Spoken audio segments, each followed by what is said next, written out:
Hello दोस्तों, कैसे हो आप सब लोग। आशा करता हूँ कि स्वस्थ और मस्त होंगे तथा अपनी तैयारी को मजबूत कर रहे होंगे। राजस्थान इतिहास की ये कक्षाएं आपकी तैयारी को मजबूत करने में मील का पत्थर साबित होगी। चलिए शुरू करते हैं आज की क्लास को।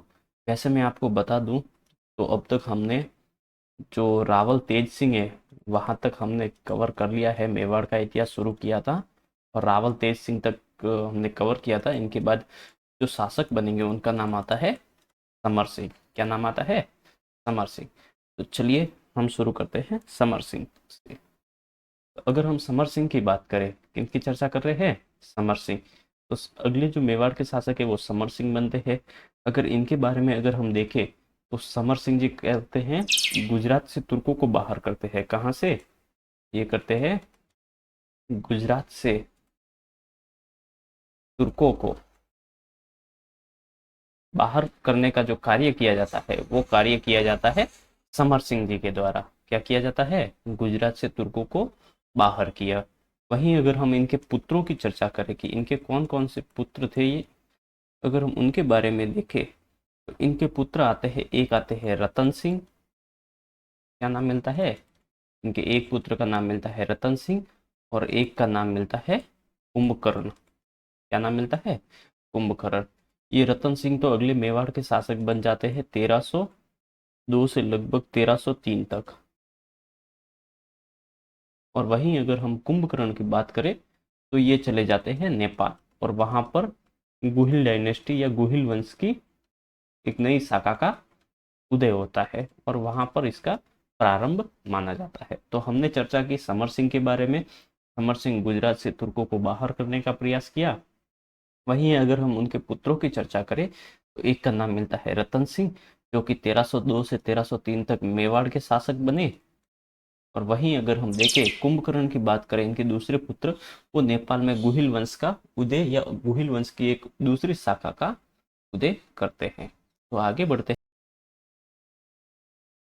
अगला नाम आता है हमारे सामने कुंभकर्ण। ये कहाँ चले जाते हैं? ये नेपाल चले जाते हैं।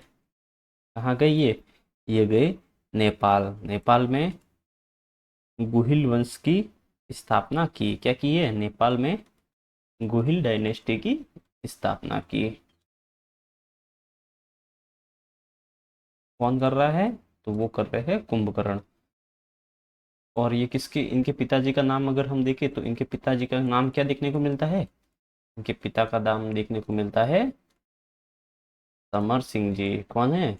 मेवाड़ के जो महाराणा रह चुके हैं, मेवाड़ के जो शासक रह चुके हैं समर सिंह जी, वो कुंभकर्ण के पिताजी हैं।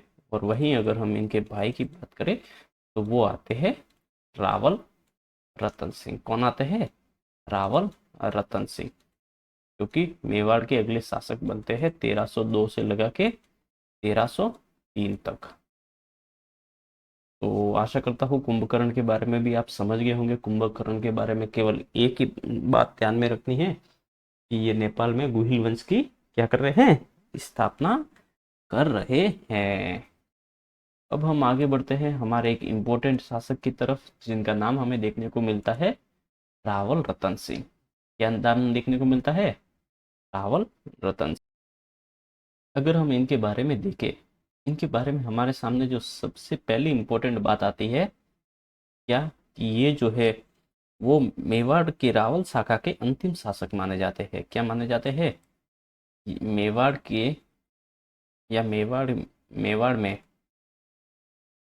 रावल शाखा के जो रावल शाखा शुरू हुई थी, ये अंतिम शासक माने जाते हैं। क्या माने जाते हैं? रावल शाखा के अंतिम शासक कौन है? तो वो हो जाएगा रावल रतन सिंह। वहीं अगर हम देखें कि रावल शाखा के अंतिम शासक तो हमने देख लिया, अगर हम देखें कि रावल शाखा का जो प्रथम शासक है वो कौन था, तो वो हम देखते हैं कि हमने पढ़ा भी है। वो नाम हमें देखने को मिलता है श्याम सिंह जी। क्या नाम देखने को मिलता है? श्याम सिंह जी। वहीं अगर हम रावल रतन सिंह का टाइम पीरियड की बात करें कि ये कहाँ से कहाँ तक शासक बने, तो 1302 से 1303 तक इनका जो शासनकाल है वो हमें देखने को मिलता है। इनके समय की सबसे महत्वपूर्ण घटना की अगर हम चर्चा करें, ये रावल रतन सिंह के समय की महत्वपूर्ण घटना कौन सी है, तो वो हो जाता है अलाउद्दीन खिलजी, दिल्ली का शासक होता है, उसका जो आक्रमण होता है वो इस इनके समय की बहुत इंपॉर्टेंट घटना होती है। किसका? अलाउद्दीन खिलजी जो है, जो खिलजी डायनेस्टी आती है दिल्ली में, उसका शासक अलाउद्दीन खिलजी का जो आक्रमण है वो इनके मतलब क्या बोलेंगे, इनके समय की बहुत एक इम्पोर्टेंट घटना आती है। अगर हम अलाउद्दीन खिलजी के आक्रमण की बात करें तो इनके आक्रमण करने के पीछे क्या क्या कारण रहे हैं, अगर हम उनके ऊपर चर्चा करें तो ये जो है हमें आसानी से समझ में आ जाएगा। सबसे पहली बात मैं आपको एक ब्लैंक स्लाइड लेके समझाने का प्रयास करता हूँ। ये देखिए, मान हाँ जी दोस्तों, तो एक बार हम कच्चा रथ का मैप बना लेते हैं।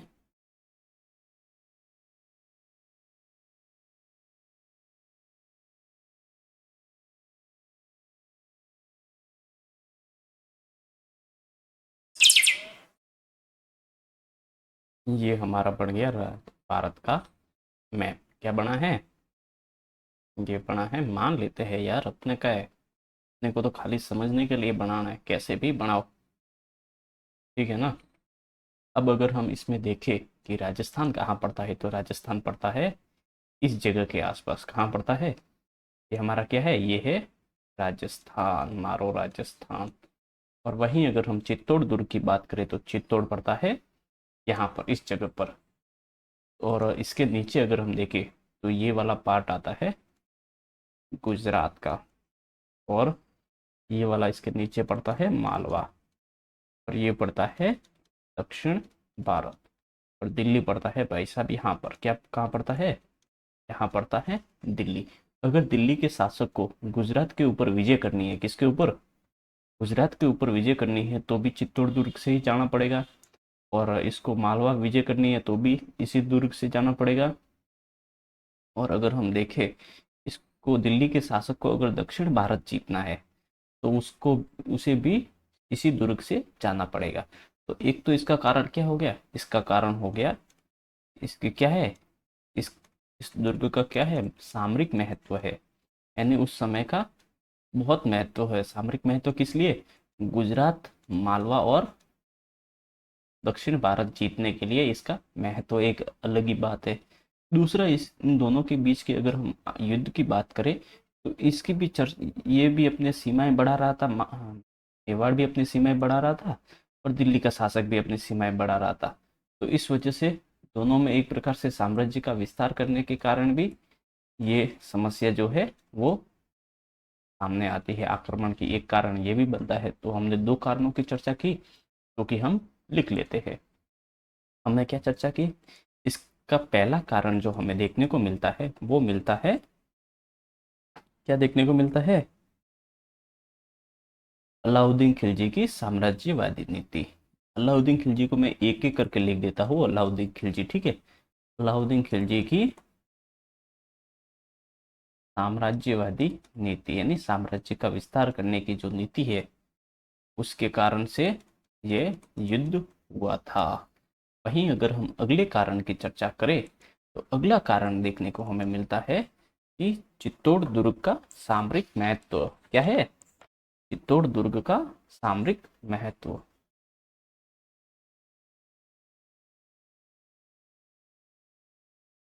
चित्तौड़ दुर्ग का सामरिक महत्व। सामरिक महत्व का क्या अर्थ हुआ? सामरिक महत्व का अर्थ हुआ कि इसका चित्तौड़, गुजरात, मालवा और दक्षिण भारत जीतने में महत्वपूर्ण दुर्ग था ये। गुजरात, मालवा व दक्षिण भारत की विजय संभव। इस तरीके से हम लिख लेते हैं कि अगर अगर अलाउद्दीन खिलजी को गुजरात, मालवा और दक्षिण भारत के ऊपर विजय करनी है तो उसे सबसे पहले कौन से दुर्ग को जीतना पड़ेगा? चित्तौड़ दुर्ग को। चित्तौड़ मेवाड़ का पार्ट है, और मेवाड़ का शासक कौन है? रावल रतन सिंह। इस तरीके से एक कारण ये भी माना जाता है। अगर हम और एक कारण की चर्चा करें एक कारण हमारे सामने और आता है, जो कि कहते हैं कि तीसरा कारण अगर हम देखें तो एक इनकी एक जो रानी हुआ करती थी, रानी पद्मिनी की सुंदरता, क्या कारण माना जाता है? रानी पद्मिनी की सुंदरता, या रानी पद्मिनी को प्राप्त करना इसका एक अगला कारण था। इस युद्ध का क्या था? रानी पद्मिनी को प्राप्त करना। किसको प्राप्त करना? अलाउद्दीन खिलजी इसे प्राप्त करना चाहता था। तो ये सब बातें तो ठीक है। सबसे पहले हम एक पद्मिनी की चर्चा कर लेते हैं। तो पद्मिनी की चर्चा जो मिलती है वो कहाँ से हमें मिलती है, उसके बारे में भी हम एक बार दृष्टि डाल देते हैं कि पद्मिनी की कहानी क्या आती है। हाँ जी दोस्तों, तो अब हम लोग बढ़ते हैं, पद्मिनी की जो कथा आती है उसको हम थोड़ा सा देखने का प्रयास करते हैं। इसके बारे में देखते हैं, पद्मिनी के बारे में। अगर हम पद्मिनी की बात करें तो ये कौन थी? तो ये थी, वो सब हम बाद में बात करेंगे। पहले इनकी जो है पद्मिनी का उल्लेख सर्वप्रथम किसने किया है? तो पद्मिनी का जो उल्लेख आता है वो हमें देखने को मिलता है, एक ग्रंथ है जिसका नाम है पद्मावत। कौन सा ग्रंथ है? पद्मावत करके एक ग्रंथ है, उसमें हमें देखने को मिलता है। अगर हम इस पद्मावत की बात करें तो ये 1540 में लिखा गया था, और लिखने का जो कार्य किया था वो किया था मलिक मोहम्मद जायसी के द्वारा। किसके द्वारा? मलिक मोहम्मद जायसी ने इस ग्रंथ को लिखने का प्रयास किया था। अगर हम पद्मिनी की चर्चा करें तो इसकी ऐतिहासिकता से रिलेटेड प्रश्न बनते हैं कि पद्मिनी की ऐतिहासिकता को किसने माना है। क्या क्वेश्चन बनता है? किसने माना है और किसने नहीं माना। ये तो क्वेश्चन बहुत बार देखने को मिलता है। अगर हम चर्चा करें कि पद्मिनी की ऐतिहासिकता को स्वीकारने का कार्य है या इनकी ऐतिहासिकता को माना है, तो वो आएंगे डॉक्टर दशरथ शर्मा। इसके द्वारा माना गया है, डॉक्टर दशरथ शर्मा के द्वारा इनकी ऐतिहासिकता को स्वीकार किया गया है। और नहीं स्वीकार करने का जो कार्य किया गया है वो किया गया है सूर्यमल मिश्रण जी के द्वारा। किसके द्वारा? सूर्यमल मिश्रण के द्वारा इनकी ऐतिहासिकता को स्वीकार नहीं किया गया है। तो पद्मिनी के बारे में ये दो बातें इंपॉर्टेंट आ जाती है, जिसको आप ध्यान में रखेंगे। अब हम देखते हैं पद्मिनी की कथा किस किस तरीके से आगे बढ़ती है। तरफ हम पद्मिनी के बारे में देख लेते हैं। एक एक द्वीप हुआ करता था जिसे कहते हैं सिंहल द्वीप। सिंहल द्वीप का अर्थ होता है, ये प्राचीन समय में श्रीलंका का नाम हुआ करता था। किसका नाम था? श्रीलंका का। और यहाँ के जो शासक थे, यहाँ के जो राजा थे, उनका नाम हमें देखने को मिलता है गंधर्वसेन करके देखने को मिलता है। क्या नाम देखने को मिलता है? नाम हमें देखने को मिलता है गंधर्वसेन।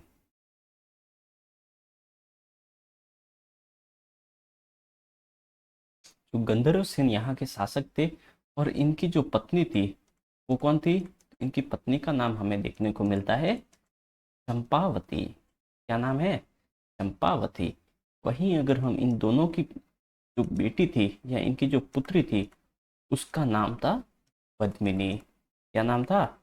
पद्मिनी। और इस पद्मिनी के पास जो मानव की बोली की नकल करने वाला एक तोता हुआ करता था, जिसे कहते हैं हीरामन तोता। क्या नाम है? हीरामन तोता। ये मानव की बोली की नकल कर सकता था।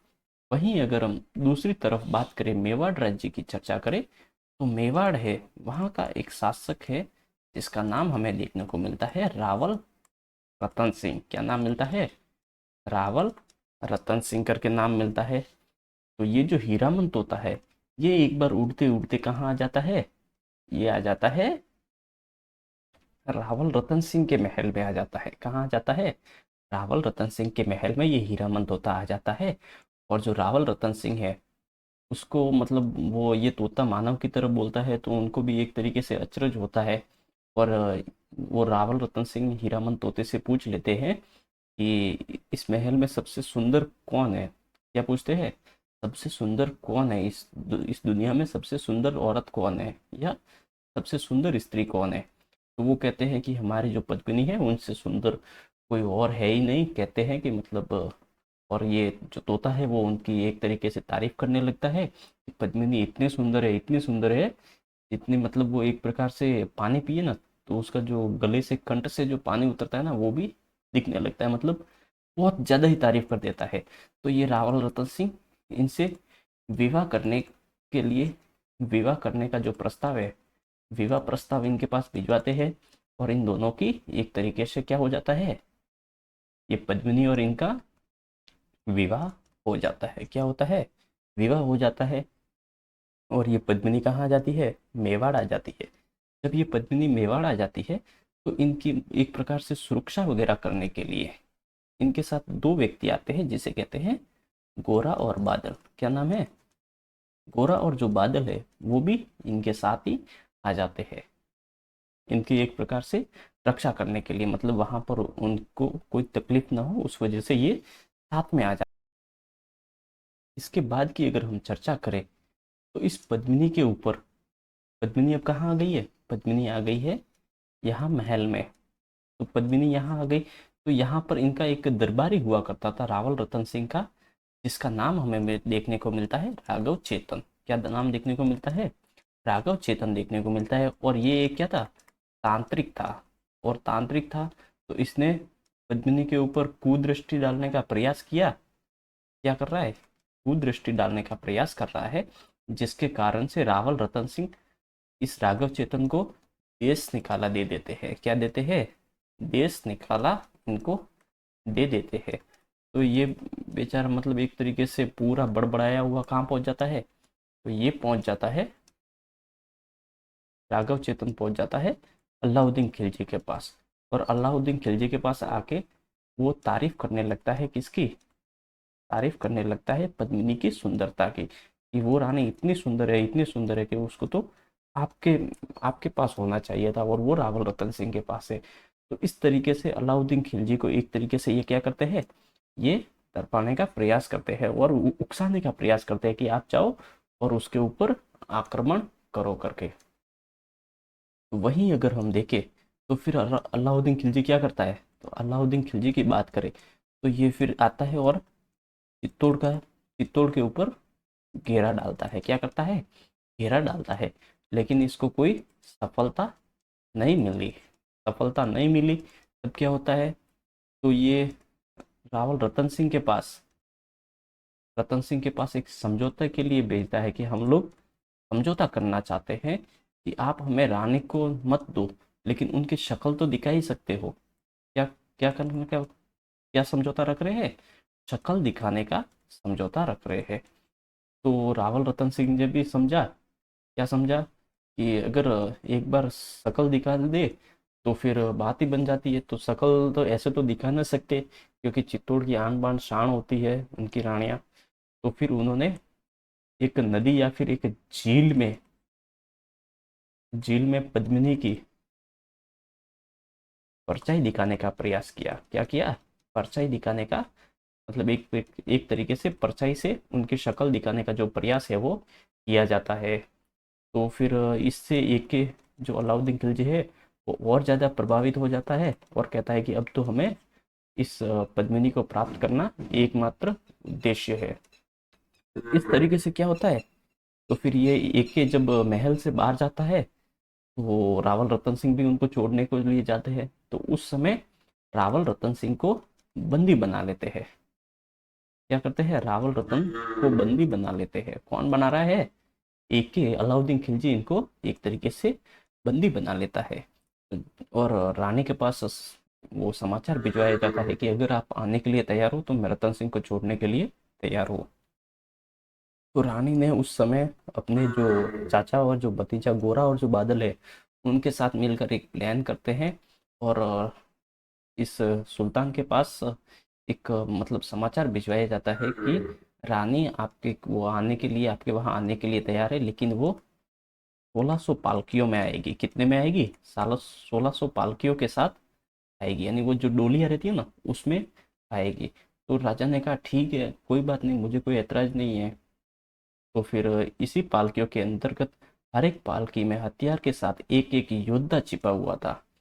और वो योद्धा वहाँ से इस तरीके से दिल्ली के महल में प्रवेश कर जाते हैं और रावल रतन सिंह को बचाकर बाहर लेके आ जाते हैं और चित्तौड़ दुर्ग में उनको रख लेते हैं, आने के लिए आमंत्रित कर देते हैं।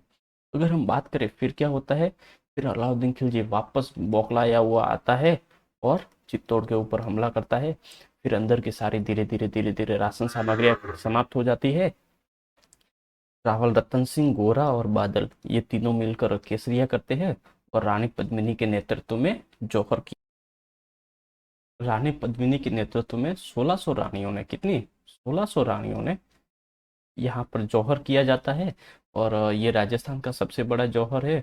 और मान सकते हैं कि ये चित्तौड़ का क्या था, ये चित्तौड़ का प्रथम शाखा होता है।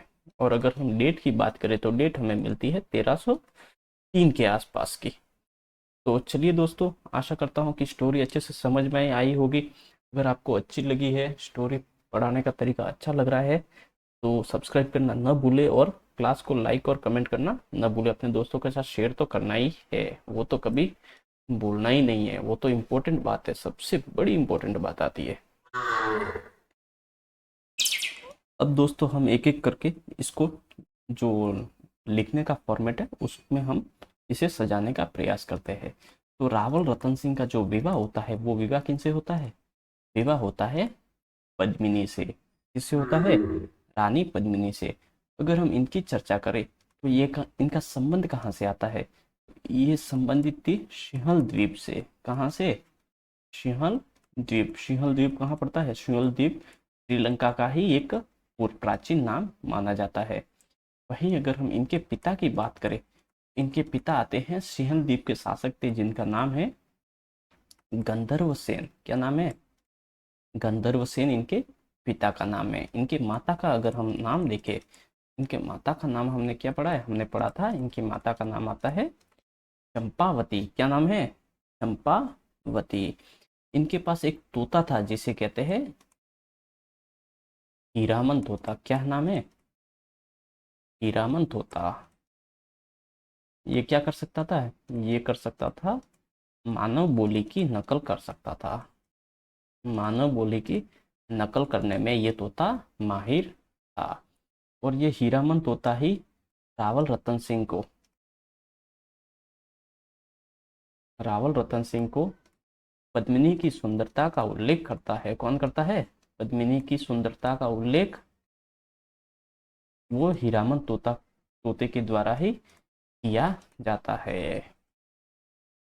और अगर हम देखें, क्या देखें, हीरामन तोता इसका उल्लेख कर देता है और इनकी जो है वो हो जाती है शादी। रानी पद्मिनी के बारे में ये घटना हो जाती है। गोरा बादल मेवाड़ आ जाते हैं। इनके साथ कौन मेवाड़ आते हैं, इनके साथ जो मेवाड़ आते हैं, मेवाड़ आए गोरा और बादल। कौन आ जाते हैं, मेवाड़, गोरा और बादल है वो भी मेवाड़। फिर हम एक देखते हैं यहाँ पर, एक हमें मेवाड़ में एक और देखने को मिलता है राघव चेतन करके। ये राघव चेतन कौन था, तो ये एक तांत्रिक था। क्या था, तांत्रिक था। तांत्रिक यानी जो तंत्र मंत्र करने वाला है वो था। इसने क्या किया, इसने पद्मिनी पर कुदृष्टि डाली। क्या किया है, कुदृष्टि डाली। इसके कारण से इसे क्या किया, इसे रावल रतन सिंह ने देश निकाला दिया। रावल रतन सिंह ने देश निकाला यानी देश से बाहर निकाल दिया, देश निकाला। तो फिर ये कहाँ पहुंच गए, ये वहां से पहुंच के अलाउद्दीन खिलजी के पास पहुंच गए। और अलाउद्दीन खिलजी के पास पहुंच के इन्होंने क्या किया, पद्मिनी की सुंदरता का पद्मिनी की सुंदरता का उल्लेख इनके द्वारा है वो किया जाता है। पद्मिनी का उल्लेख कौन कर रहा है, एके से, ये अलाउद्दीन खिलजी से इसका उल्लेख कर रहा है कौन, राघव चेतन। तो ये भाई चेतन, ये एक बहुत, देखो कैसा आदमी, कैसा है, देखो आदमी से देख के, आपको आदमी देख के पहचान जाना चाहिए कि वो किस तरीके से क्या क्या कर सकता है। फिर ये जो है अलाउद्दीन खिलजी वो चित्तौड़ के ऊपर आक्रमण कर देते हैं और घेरा डाल के रखते हैं, लेकिन इनको कोई सफलता नहीं मिलती है। तो फिर इनको समझौता क्या होता है, इनके बीच समझौता होता है रावल रतन सिंह और क्या नाम है इनका, अलाउद्दीन खिलजी की तरफ, कि ये रानी पद्मिनी की जो परछाई है वो दिखाएंगे। रानी पद्मिनी की परछाई दिखाना, ये परछाई दिखाने का इन दोनों के बीच में समझौता हो जाता है। परछाई है वो दिखा दी जाती है। द्वार पर छोड़ते समय, द्वार पर छोड़ने जाते समय एके ने रतन सिंह को कैद, रतन सिंह को क्या कर दिया, कैद कर लिया। ये बात भी इम्पोर्टेंट आ जाती है। वहीं अगर हम अगली बात करें तो क्या आती है, अगली बात आती है कि कैद कर लिया और पद्मिनी के पास समाचार भिजवाया जाता है। क्या क्या है, पद्मिनी के पास समाचार भिजवा दिया जाता है कि अगर आप आओगे तो हम रतन सिंह को छोड़ देंगे।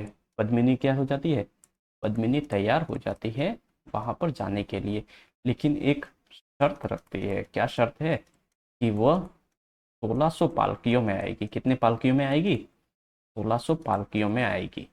और इन 1600 पालकियों में योद्धा छिपे हुए थे, और ये जो योद्धा है वो रतन सिंह को रतन सिंह को आजाद करके या उनको स्वतंत्र करके चित्तौड़ लेके आ गए। कहाँ लेके आए, चित्तौड़ ले आए। तो इसके पीछे पीछे वापस जो रतन सिंह है, रतन सिंह नहीं, ये जो अलाउद्दीन खिलजी है वो वापस इनके ऊपर आक्रमण कर देता है। अलाउद्दीन खिलजी पुनः आक्रमण कर देता है। कब, 1303 की बात है। वहीं अगर हम देखें कि अगर हम इस आक्रमण की बात करें तो इस आक्रमण में जो केसरिया किया जाता है, मतलब वो अब उनको पता चल गया था कि अब बचना मुश्किल है, तो केसरिया करने का प्रयास है, जो मतलब केसरिया किया रावल रतन सिंह, और इनके जो भाई है वो थे गोरा व बादल। इनके द्वारा यहाँ पर केसरिया किया जाता है। और वहीं अगर हम जौहर की बात करें तो जौहर किया जाता है 1600 रानियों के साथ, 1600 रानियों के साथ पद्मिनी ने जो है वो अपना शरीर है वो अग्नि को समर्पित कर दिया था। तो ये एक प्रकार से हमें यहाँ पर क्या देखने को मिल रहा है, ये एक प्रकार से मेवाड़ का मेवाड़ का प्रथम शाखा माना जाता है। जहाँ जौहर और शाक केसरिया दोनों एक साथ हो तो उसे शाखा कहा जाता है। तो ये राजस्थान का क्या था, प्रथम शाखा था। फिर जो अलाउद्दीन खिलजी है वो क्या करता है, अलाउद्दीन खिलजी चित्तौड़ में कत्लेआम करवाता है, यानी जो सामने आए उसको मार दो करके। तो अलाउद्दीन खिलजी चित्तौड़ में कत्लेआम करवाता है, यानी जो दिखे उसको मार दो। इस तरीके से ये घटना हमारे सामने आती है। चित्तौड़ में कत्लेआम करवा देता है। और जो चित्तौड़ दुर्ग है, चित्तौड़ दुर्ग हिजरा खिज्र खां को सौंप देता है। किसे सौंपता है, ये दुर्ग जीत लिया और इसे खिज्र खां को सौंपा। किसको सौंपा है, खिज्र खां को सौंपा।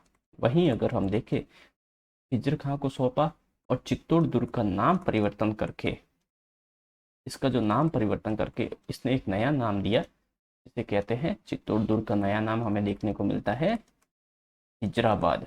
क्या नाम देखने को मिलता है, हिजराबाद। खिज्र खां को सौंपने के कारण इसका नाम हिजराबाद पड़ा। फिर वहीं अगर हम आगे बात करें तो ये खिज्र खां को सौंपा, और बाद में ये जो खिज्र खां है ये इस दुर्ग को किसे सौंपता है, तो ये सौंपता है सोनग्रा चौहान आते हैं, सोनग्रा चौहान मालदेव, या इसे ही कहते हैं मुचाला मालदेव। क्या बोलते हैं, मुचाला मालदेव को सौंपते हैं। और इनका एक पुत्र आता है। फिर ये जो मुचाला सोनग्रा चौहान है या फिर सोनग्रा चौहान मालदेव है, इनके पुत्र जिनका नाम हमें देखने को मिलता है बनवीर सोनग्रा। फिर ये दुर्ग इनके अंडर में आ जाता है और बनवीर सोनग्रा, और इनको कौन हराने का प्रयास करेगा, इनको हम अगली क्लास में पढ़ेंगे। जो हमीर देव है, हमीर देव सिसोदिया, हमीर देव जो सिसोदिया है वो इसको हराएगा। और एक बार फिर से, एक बार फिर जो मेवाड़ पर है वो दिल्ली के जो शासक थे, एक प्रकार से मेवाड़ की सत्ता मेवाड़ के शासकों के हाथ से निकल गई थी, तो वो एक बार वापस दिलाने का जो प्रयास करेगा वो करेगा हमीरदेव चौहान। तो दोस्तों कैसी लगी आपको ये क्लास, आशा करता हूँ कि अच्छी लगी होगी। अपने दोस्तों के साथ शेयर जरूर कर दीजिएगा और सब्सक्राइब करना ना भूलिए। तब तक के लिए स्वस्थ रहिए, मस्त रहिए, मिलते हैं अगली क्लास में। धन्यवाद।